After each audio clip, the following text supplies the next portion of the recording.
শুভ সকাল প্রিয় শিক্ষার্থীরা, কেমন আছো সবাই? আশা করি সবাই ভালো আছো, সুস্থ আছো। প্রিয় শিক্ষার্থী, অনেকদিন পর তোমাদের সামনে আমি ষষ্ঠ শ্রেণীর তৃতীয় সপ্তাহের অ্যাসাইনমেন্ট তোমরা পেয়েছো। তৃতীয় সপ্তাহের অ্যাসাইনমেন্ট তোমরা পেয়েছো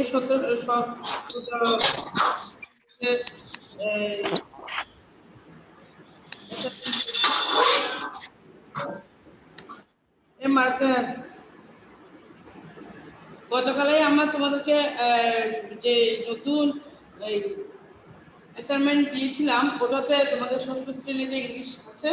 আজকে আমরা ওই বিষয়ে আলোচনা করব। আজকে আমাদের ক্লাসটা হচ্ছে ক্লাস 6 এর বিষয়ে আমরা তৃতীয় অ্যাসাইনমেন্ট নিয়ে আলোচনা করব। তৃতীয় অ্যাসাইনমেন্টে আমাদের ছিল হোল্ডিং হ্যান্ড, তারপরে হচ্ছে আরেকটা আছে কি দুসাদৃশ্য। আপনাদের কি জানেন?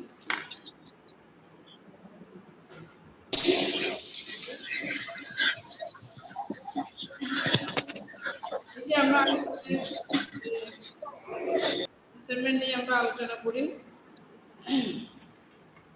প্রিয় শিক্ষার্থী, আমরা গতকালে আমরা যে অ্যাসাইনমেন্টটা পেয়েছিলাম ওটার আলোকে আমরা আলোচনা করবো আজকে। আগের অ্যাসাইনমেন্টগুলো তোমরা আমাদের এই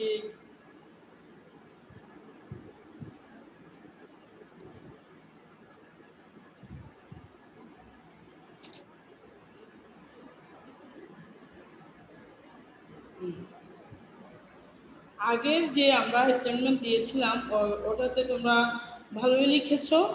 তোমাদের লেখা আমি কারেকশন করেছি। তোমরা আগামী বৃহস্পতিবারের মধ্যে তোমরা তোমাদের লেখাগুলো যদি দেখতে চাও, তোমাদের অ্যাসাইনমেন্টগুলো যদি দেখতে চাও, মার্কিং দেখতে চাও, তাহলে তোমরা স্কুলের সাথে যোগাযোগ করবে। স্টুডেন্টরা আসবে আগামী বৃহস্পতিবার, এসে তোমরা তোমাদের অ্যাসাইনমেন্টটা নিয়ে যাবে।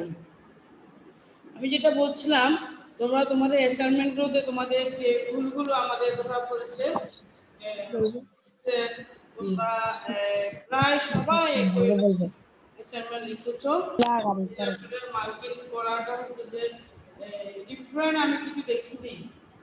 তোমাদের এতগুলো খাতার মধ্যে আমি ডিফারেন্ট কিছু দেখি নাই। সুতরাং ডিফারেন্ট কিছু লিখবে। অ্যাসাইনমেন্ট মানে গাইড থেকে, বই থেকে, হুবহু বন্ধু থেকে, বান্ধব থেকে হুবহু সেম জিনিসটা তোমরা লিখে দিয়েছো, যেটা ঠিক না। অ্যাসাইনমেন্ট মানে হচ্ছে তোমাকে নিজের ক্রিয়েটিভিটি দেখাতে হবে, নিজের সৌন্দর্য প্রকাশ তোমাদের উপর থাকতে হবে। যাই হোক, এখন তোমরা অ্যাসাইনমেন্টগুলোতে তোমরা হুবহু তোমরা যে অ্যান্সার ওটা তুলে দিবে না। তোমরা অবশ্যই তোমাদের অ্যান্সার কি করবে, কারেকশন করবে, নিজের কিছু ক্রিয়েটিভিটি দেখাবে, সৌন্দর্য বর্ধনের কাজ করবে। যেমন তোমরা কালারিং পেনগুলো ইউজ করো নাই, ওগুলো ইউজ করবে। আর বেশিরভাগ ক্ষেত্রে আমি যেটা দেখেছিলাম তোমাদের, ওটা হচ্ছে তোমরা টাইটেল দাও নাই, শিরোনামটা তোমরা দাও নাই। হ্যাঁ, প্যারাগ্রাফে শিরোনাম তোমাদেরকে দিতে হবে। তারপরে তোমাদেরকে যে প্রশ্নগুলো আনসার টু কোয়েশ্চেন নাম্বার দিতে হবে। আনসার টু কোয়েশ্চেন নাম্বার তোমার অ্যাসাইনমেন্টের আলোকে তোমাকে দিতে হবে। তারপরে হচ্ছে শিরোনাম দিতে হবে। তারপরে তোমাকে যেটা দিতে হবে ওটা হচ্ছে একটু কালারিং পেন ইউজ করবে, সৌন্দর্যটা বর্ধন করবে। তারপরে তোমাদের কালারিং পেন ইউজ করতে গিয়ে একটু সতর্ক থাকবে, ওখানে যেন তোমরা পিঙ্ক কালার, রেড কালার এগুলো তো মোটেই ইউজ করবে না। রেড জাতীয় কোনো কালারই তোমরা ইউজ করবে না। তোমরা ইউজ করবে ওখানে গ্রিন কালার, ব্লু কালার ওগুলো ইউজ করবে। কোনো পিঙ্ক কালার, রেড কালার এগুলো ইউজ করবে না। ওই শিক্ষার্থী, যদি তোমাদের কভার পেজে, প্রথম পেজে জায়গা থাকে, সুন্দর করে এটা করবে। অতিরিক্ত আর্ট বা কিছু করার দরকার নেই। তোমাদের নাম, রোল নাম্বারটা অনেকে লিখো নাই। অনেকেই তোমরা ছেলেমেয়েরা রোল নাম্বার লিখতেছো না, তোমরা লিখছো একটা রুলের আলোকে তোমরা অ্যাসাইনমেন্ট নিয়ে যাচ্ছ। রুলটা ভালো করে জেনে রাখবে, যেহেতু রেগুলার ক্লাস নাই, তোমাদেরও দোষ নেই, তোমরা হয়তো ভুলে গিয়েছো। সুতরাং 2 নম্বরটা তোমরা লিখে রাখবে। 2 নম্বরটা কারণে আমরা কিন্তু খুব ঝামেলায় পড়ছি। 2 নম্বর লিখে দেবে। তারপর যেগুলো শিরোনাম, প্যারাগ্রাফের শিরোনাম তোমরা 80% স্টুডেন্ট প্যারাগ্রাফের শিরোনাম লিখো না, শিরোনাম লিখবে, প্যারাগ্রাফের শিরোনামটা লিখবে, ঠিক আছে? প্যারাগ্রাফের শিরোনামটা তোমাদের যেন থাকে। তারপরে আর যেটা হচ্ছে অতিরিক্ত পেজ ইউজ করেছো, অতিরিক্ত পেজ ইউজ করবে না, ঠিক আছে? অতিরিক্ত পেজ ইউজ করার কোনো দরকার নেই। তারপরে কারণ আমি এটা খেয়াল করছি, যদি 80% স্টুডেন্ট যদি কভার করতে পারে, লিখতে পারে যে আমরা যে কাগজটা দিয়েছি, তোমরা কেন পারবে না? তোমরা যারা আমি দেখেছি তাদের লেখা হয়তো অনেক বড়, অথবা তাদের লেখা অনেক গ্যাপ দিয়ে লিখেছো। এই ধরনের প্রবলেমের কারণে তোমরা আসলে আমাদের পেজটা লিখেছি। যাই হোক প্রিয় শিক্ষার্থী, আমাদের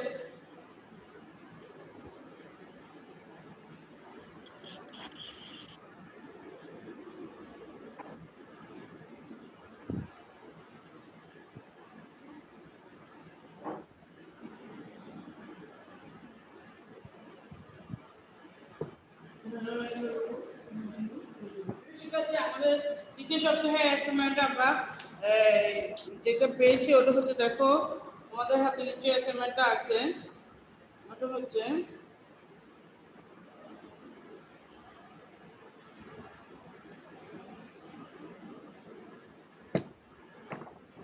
poem name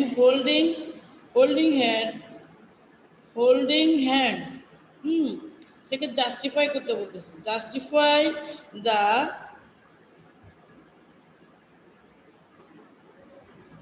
Justify the title of poem holding hand. Write at least 5 sentences. যে হোল্ডিং হ্যান্ড যে পয়েন্টসটা তোমাদের দিয়েছে, answer to question number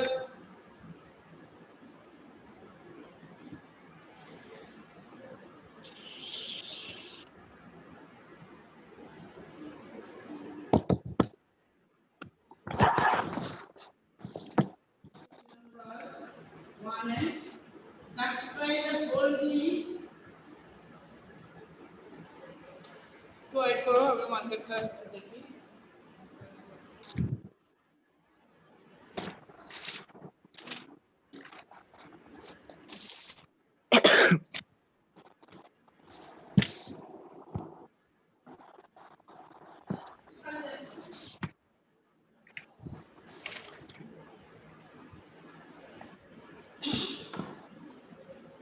holding hand যে পয়েমসটা, ওটার যে নামকরণ করা হয়েছে ওটা জাস্টিফাই করতে বলতেছে, ওটা কি যথার্থ হয়েছে কিনা।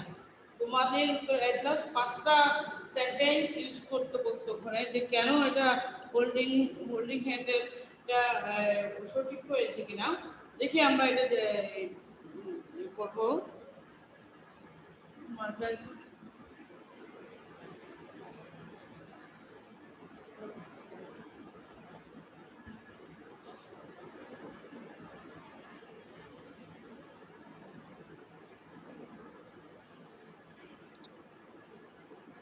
প্রথমটা দেখো প্রিয় শিক্ষার্থী, the poem holding hand refer elephant walking in group. আমরা পয়েমটা যখন পড়বো তোমরা দেখবা ওই পয়েমটা হচ্ছে, কবিতাটা হচ্ছে কি এলিফ্যান্টদের নিয়ে, হাতিদের নিয়ে।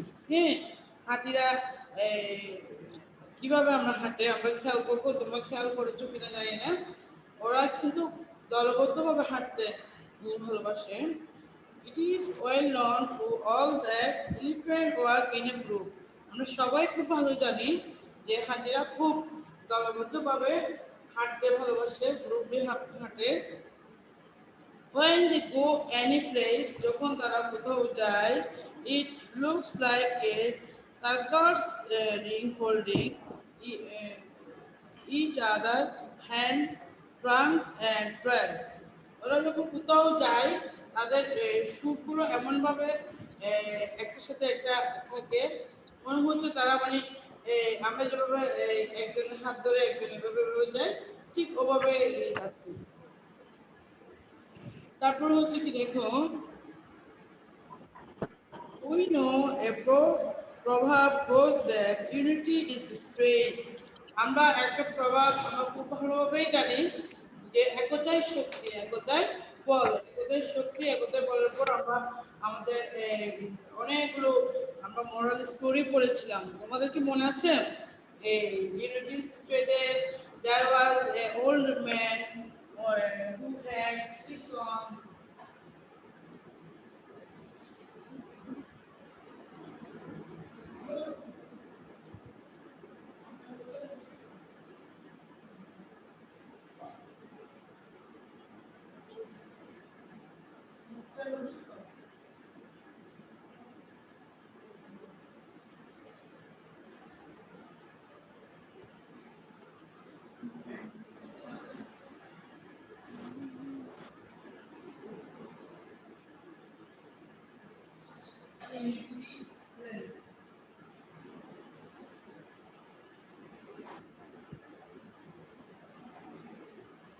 ইউনিটি স্ট্রেংথ, ইউনিটি স্ট্রেংথ আমরা যে স্টোরিটা পড়েছিলাম,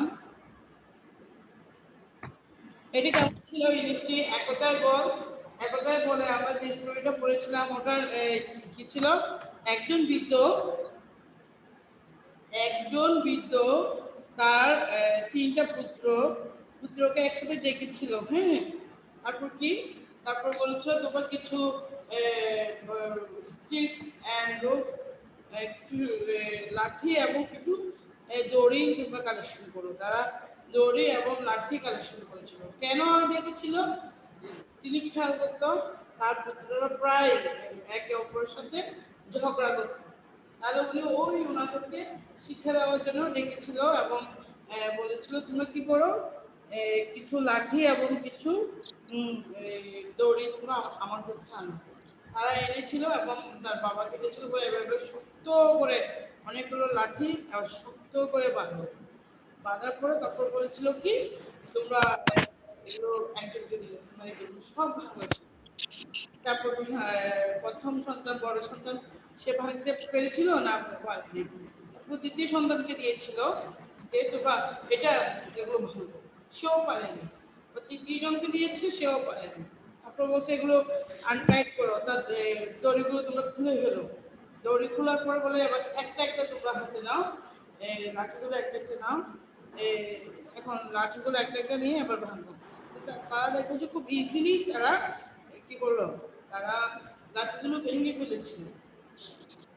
তাহলে লাঠিগুলো যখন তারা খুব ইজিলি একটা একটা থাকার কারণে ভেঙেছিল, তখন তাদেরকে কি জিজ্ঞেস করা হয়েছে? তাদেরকে বলেছে যে তোমরা কি করো, তোমরা দেখো এখান থেকে শিক্ষা নাও যে তোমরা যখন এক থাকবে তোমাদেরকে কেউ তোমাদেরকে কি করতে পারবে না, কেউ তোমাদেরকে ক্ষতি করতে পারবে না, ভাঙতে পারবে না, তোমাদের ভিতরে প্রবলেম সৃষ্টি করতে পারবে না। কিন্তু তোমরা যখন একা একা থাকবে তখন তোমরা কি করবে, তোমাদেরকে যে কেউ এসে আক্রমণ করতে পারবে, ক্ষতি করতে পারবে।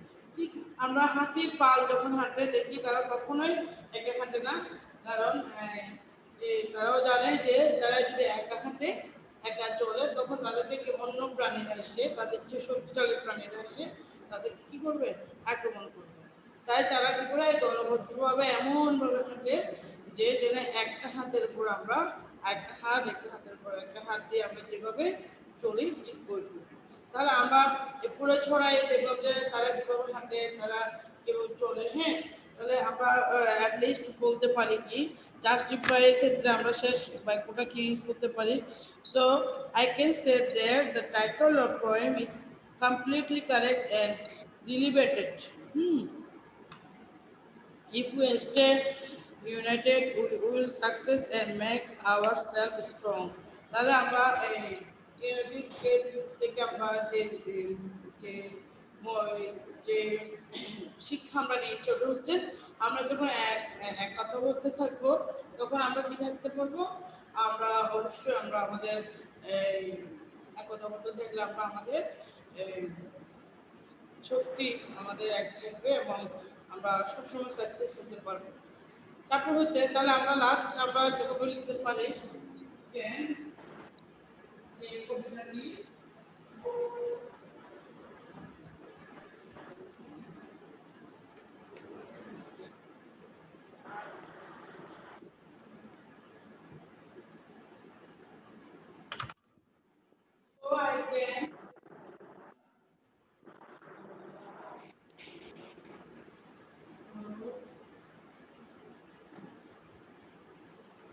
Title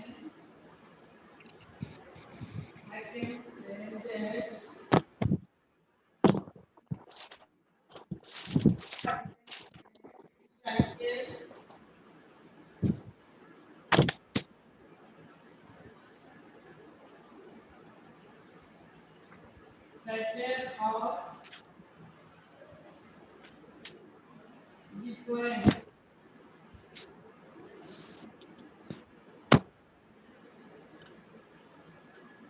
Title of the poem is completely correct.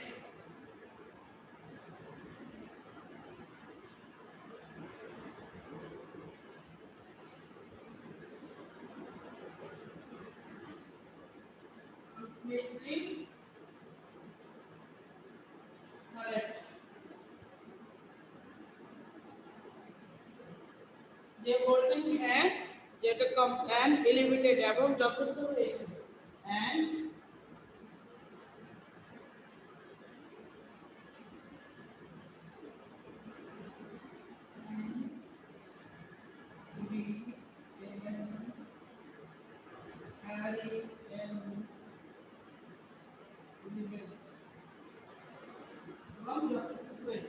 তাহলে হোল্ডিং হ্যান্ড যে নামকরণ করা হয়েছে পোয়েমটার ছড়াটা, তাহলে ওটা কি হয়েছে? যথার্থ হয়েছে।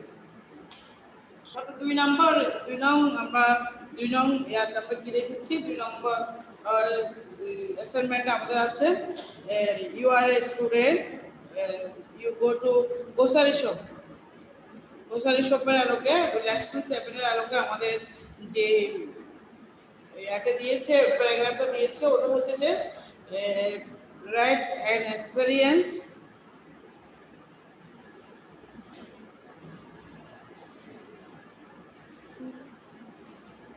এস্টিমেট আছে।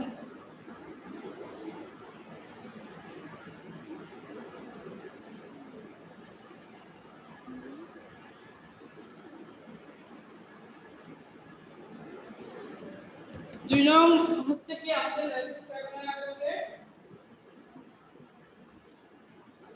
write a paragraph in 300 words.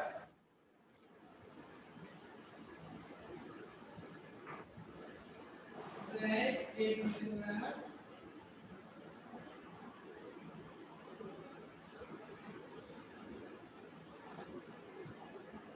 ಅದು ಮಾರ್ಕೆಟ್ ಹೋಗ್ತು ಅದು ಇದು ಹಾಕ್ತಾರೆ.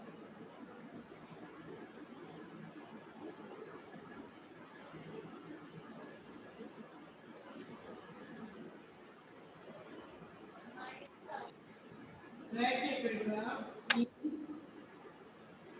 300 words and experience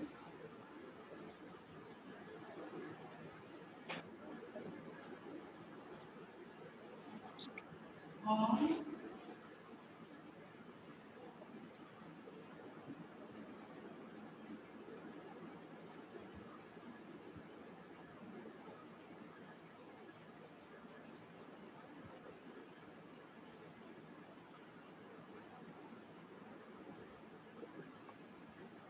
grocery store.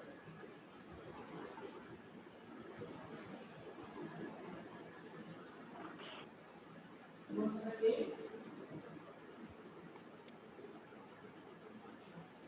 প্রিয় শিক্ষার্থী, আমরা যারা ক্লাস 6ষ্ঠ শ্রেণীতে পড়ি, নিশ্চয়ই তোমরা ইতিমধ্যে তোমরা অনেক বড় হয়েছে এবং তোমরা পরিবারের বিভিন্ন কাজে সাহায্য করো।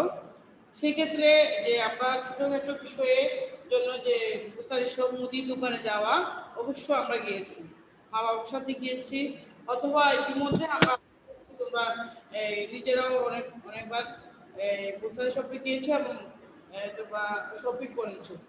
তাহলে আমরা নিশ্চয়ই আমাদের এই বিষয়ে আমাদের অভিজ্ঞতা আছে অ্যান এক্সপেরিয়েন্স। আমাদের অভিজ্ঞতা লিখতে বলেছে 300 ওয়ার্ড। এখানে কিন্তু খেয়াল রাখবে, তুমি কিন্তু ওয়ার্ডগুলো তোমাদের তোমাদের যেন অনেক হয়, 300 ওয়ার্ড কিন্তু কম না। তাহলে 300 ওয়ার্ডের উপরে যখন তুমি লিখতে যাবে, তাহলে তোমাকে অনেক কিছু তোমাকে বুঝতে হবে, তুমি অনেক পড়া পড়তে হবে। হবে। তুমি অ্যাজ ইউজুয়াল একটা গাইড বই থেকে প্যারাগ্রাফ একটা লিখে দিলেই হবে না। তোমাদের এটার উপরে তোমাদের নিজের চিন্তা করতে হবে। গ্রোসারি শপের মধ্যে দোকানে আমরা কেন যাই? ফার্স্ট টাইম হচ্ছে আমরা কেন যাই, ঠিক আছে? কেন যাই? আমরা ওখানে যাই to buy something like rice, oil, sugar cane, sugar, etcetera অনেক কিছু আছে গ্রোসারি শপে। হ্যাঁ, ওগুলো সব আমরা কেন যাই? মা বাবার সাথে যাই বা নিজে যাই, তারপর ওগুলো কিনি, ওগুলো লিস্টেড করি, ওগুলো আমরা প্যাকেটিং করি, ওগুলো আমরা নিই। তারপর পাশে আরও কিছু যদি আমাদের গ্রোসারি শপের পাশে যদি আমাদের আরও কিছু ওই রিলেটেড শপ থাকে ওগুলো কিনি। তারপর আমরা আমাদের ওগুলো প্যাকেটিং করে আনার চেষ্টা করি। তাহলে এটা কিন্তু 300 ওয়ার্ডের মধ্যে। সেই ক্ষেত্রে তোমরা তোমাদের তোমাদের কিন্তু অভিজ্ঞতা অবশ্যই থাকতে হবে এবং তোমাদের এটার উপর তোমাদের পড়াশোনা করতে হবে। আমি একটু তোমাদেরকে হালকা একটু আলোচনা করি কেন আমরা গ্রোসারি শপে যাই।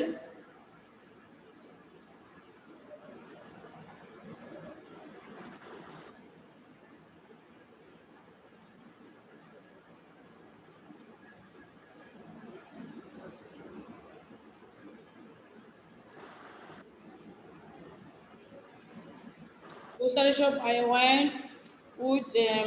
went there with one of my friends. আমি grocery shop এ গিয়েছিলাম as my elder brother was absent from our house. যেহেতু আমার বড় ভাই বাসায় ছিল না, তাই আমি আমার এক বন্ধুর সাথে আমার বাসায় একটা লিস্ট নিয়ে আমি grocery shop এ গিয়েছিলাম।